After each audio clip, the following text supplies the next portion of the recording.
Hey guys, आज मैं आपको कुछ ऐसी नक्काशियाँ दिखाने जा रहा हूँ जो कम से कम 900 साल पुरानी हैं और वे कुछ अनोखा दिखाती हैं। वे नर्क दिखाती हैं। वे प्राचीन भारतीय ग्रंथों के अनुसार सचमुच नर्क और आपके पापों की सजा दिखाती है। ये विवरण भारत के मंदिरों में लगभग कभी नहीं दिखाए गए हैं, लेकिन कंबोडिया में अंकोर वाट मंदिर इसे बहुत विस्तार से दिखाता है। तो आप यहाँ 3 मंजिलों को चित्रित देख सकते हैं। ऊपर वाला स्वर्ग है और बीच वाला हमारा संसार है जहाँ पाप होते हैं, और नीचे की मंजिल नर्क या अधोलोक है। शीर्ष 2 स्तर अच्छे हैं, लेकिन नर्क में आप बहुत सी कार्यवाही को देख सकते हैं।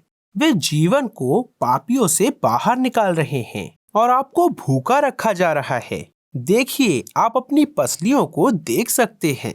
साथ ही यह भी स्पष्ट है कि नर्क स्त्री और पुरुष में भेदभाव नहीं करता। यह समान अवसर व्यवस्था है। कई महिलाओं को भी सजा हो रही है। ऐसा प्रतीत होता है कि वे भोजन के लिए भीख मांग रहे हैं। वे भीख के कटोरे पकड़े हुए हैं और भोजन मांग रहे हैं। यहाँ आप देख सकते हैं कि एक व्यक्ति लकड़ी के फ्रेम से बंधा हुआ है और वे सूली पर चढ़ाए जाने की तरह उसके पूरे शरीर पर कील ठोक रहे हैं। उन्होंने इस नक्काशी को विकृत कर दिया है। उन्होंने चेहरे को क्षतिग्रस्त कर दिया है। लेकिन ध्यान से देखिए, एक आदमी उसके चेहरे पर कील ठोक रहा है। अब उसके पैरों के पास देखिए, उसके पैरों में बड़े बड़े पत्थर बंधे हुए हैं। क्यों? इसका उद्देश्य क्या है? जरा सोचिए कि उसके जोड़ों का क्या होने वाला है। और वह अपने पैरों को भी नहीं हिला सकता। उसे अपने पैरों को स्थिर रखना होगा ताकि वे उसके पैरों पर भी कील ठोक सकें। दाईं ओर कुछ लोग हैं जो उसी यातना का अनुभव कर रहे हैं। उनके पास धातु की कीलों से बने बिस्तर भी हैं। वे आपको उस पर लिटा देंगे। कल्पना कीजिए कि आप नुकीले धातु के कीलों से भरे बिस्तर पर लेट गए हैं। इससे भी बदतर, वे किसी और आदमी को ले लेंगे। वे उसे एक पेड़ से बांध देंगे और उसे आपके ऊपर रख देंगे। कल्पना कीजिए कि क्या होगा यदि आप कीलों के बिस्तर पर लेटे हुए हैं और कोई अब आपके ऊपर खड़ा है। अब ये लोग उस व्यक्ति को ऐसे मथने जा रहे हैं जैसे मक्खन मथते हैं। अब आपको कैसा लगेगा? बल्कि आप कौन होंगे? पेड़ पर बंधा हुआ आदमी या जमीन वाला आदमी? आप स्वर्ग, पृथ्वी और नर्क के बीच का अंतर देख सकते हैं। ऊपर लोगों को एक पालकी में ले जाया जा रहा है जहां वे खा पी रहे हैं और हर तरह की विलासिता का आनंद ले रहे हैं। नर्क में आपको अन्य लोगों की एक श्रृंखला के साथ एक पट्टे से बांधा जा रहा है। एक हाथी पापी की हड्डियों को कुचल रहा है। यहाँ एक व्यक्ति ने उनके गले में जंजीर डाल दी है और उन्हें घसीट रहा है जैसे वे जानवरों को घसीट रहे हैं। ये वाला बहुत ही अजीब है। एक आदमी को कई लोग पकड़ लेते हैं और वे उसे प्रताड़ित कर रहे हैं। लेकिन वे क्या कर रहे हैं? कौन समझा सकता है कि यहाँ क्या हो रहा है? तो वह कौन है जिसने इन यातना के नए तरीकों को बनाया? उनका नाम यम है। वह मृत्यु और न्याय के देवता हैं। उनकी 18 भुजाएं हैं और वह अपने भैंसे पर शान से बैठे हैं। वह इन सभी गलत काम करने वालों को प्रताड़ित करने के प्रभारी हैं। यम से न केवल हिंदू, यहाँ तक कि बौद्ध भी डरते हैं।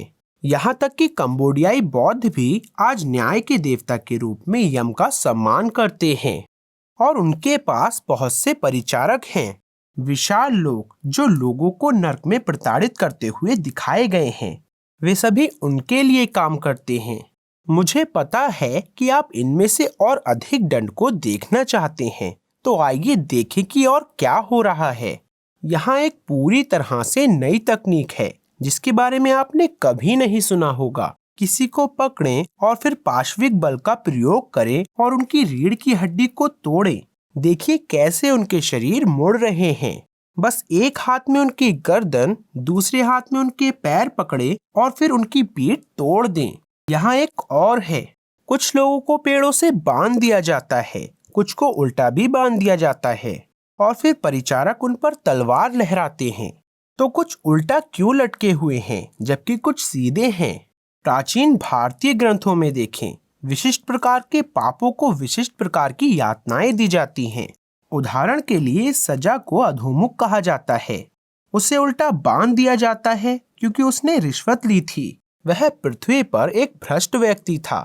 अब दिलचस्प बात यह है कि इस मंदिर में दंड के शीर्ष पर ये सभी प्राचीन संस्कृत नाम अंकित हैं। तो आप अभी भी विभिन्न प्रकार की यातनाओं के इन शिलालेखों को पढ़ सकते हैं यदि आप खमेर लिपि जानते हैं।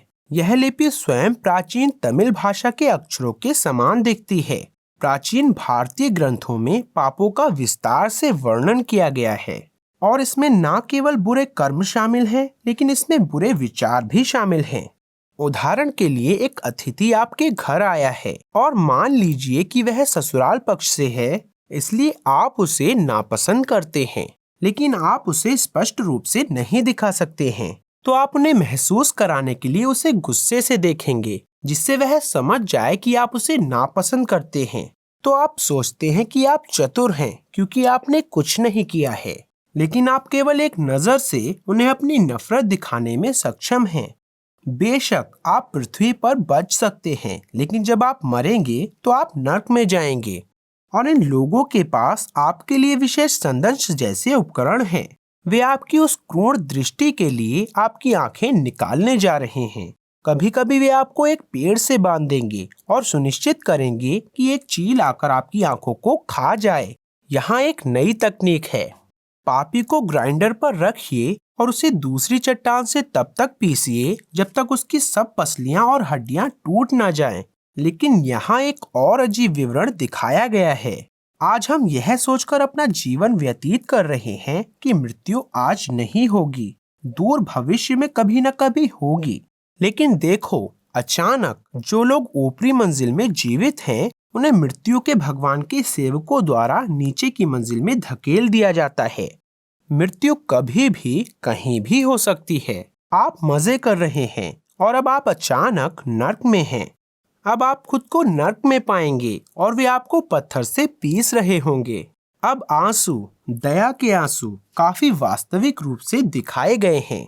आप जानते हैं कि हम ऐसे लोगों को देखते हैं जो बुरे काम करते हैं। उदाहरण के लिए वे किसी की हत्या करते हैं, लेकिन जब वे पकड़े जाते हैं और न्यायाधीश उन्हें अदालत में मौत की सजा देते हैं, तो वे दया की भीख मांगते हैं। अचानक उन्हें अपने किए पर पछतावा होता है।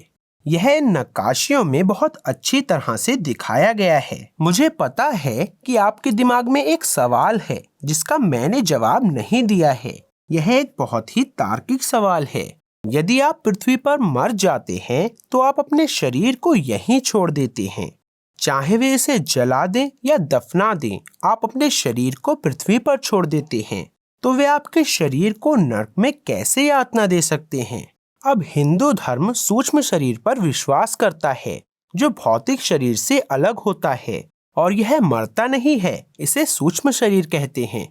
तो यह सूक्ष्म शरीर एक वास्तविक शरीर की तरह मौजूद है और सुख और दर्द का अनुभव करता है, लेकिन यह तब नहीं मरता जब आपका भौतिक शरीर मर जाता है और उसे नर्क में ले जाया जाएगा और ये सभी पीड़ाएं इस शरीर को दी जाएंगी। नर्क की प्राचीन नक्काशियों को देखना बहुत ही अनोखा है और हिंदू नक्काशियों को नर्क का चित्रण करते देखना बहुत दुर्लभ है। तो मुझे आशा है कि यह देखना दिलचस्प था और यह आपके लिए कुछ महत्वपूर्ण भी था। मैं प्रवीण मोहन, वीडियो देखने के लिए बहुत बहुत धन्यवाद। सब्सक्राइब करना ना भूलें और सभी अपडेट्स पाने के लिए घंटी के बटन को भी क्लिक करें। कृपया इस वीडियो को लाइक करें और अपने दोस्तों के साथ शेयर करें और मैं आपसे जल्द ही बात करूंगा। बाय।